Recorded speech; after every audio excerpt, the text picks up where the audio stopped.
we create products that we want to invest in. Funds they don't benefit the manager, they actually benefit the investor.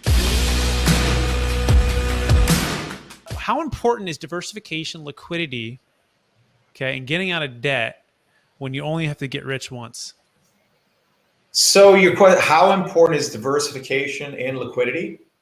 Yes. Is that your question? So well, first of all, we operate in a fund structure, and that is one of the reasons why we operate in a fund structure, for exactly what you're talking about. Because in a fund structure, you have a basket of properties that all work together.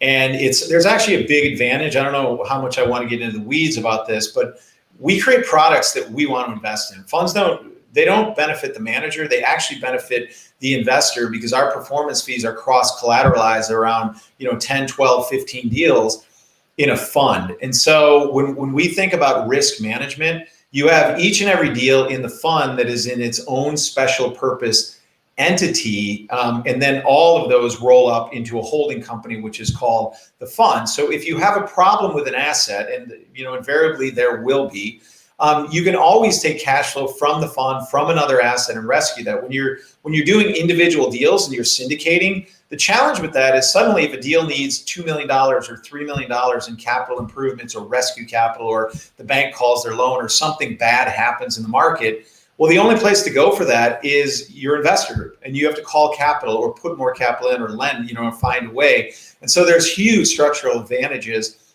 to a fund. And let me, you made a comment about today's market and what we're doing sort of on a risk management, and I'll take you back to COVID, because in one of our funds, Income Plus, for example, we have 3 distinct strategies in there.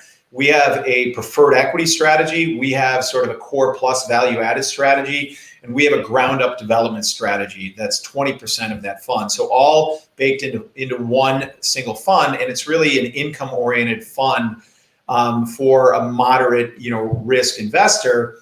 But in that fund during the pandemic, what we did is we tilted the fund heavily towards preferred equity, because it was impossible to price anything in that market. We had no idea what was in store over the next few months. We saw interest rates going down. We knew that bode, well for the apartment industry. But at the same time, you had no idea what was going to happen if all these millennials were going to move back home and lose their jobs. So that was a moment in time that we went from having 25% of preferred equity in the portfolio to shifting everything to 60% preferred equity. And on the other side, the ground up development to me in this market is such a better strategy than even the core plus or value add, because there's a ton of capital chasing core plus and value add and squeezing those margins out.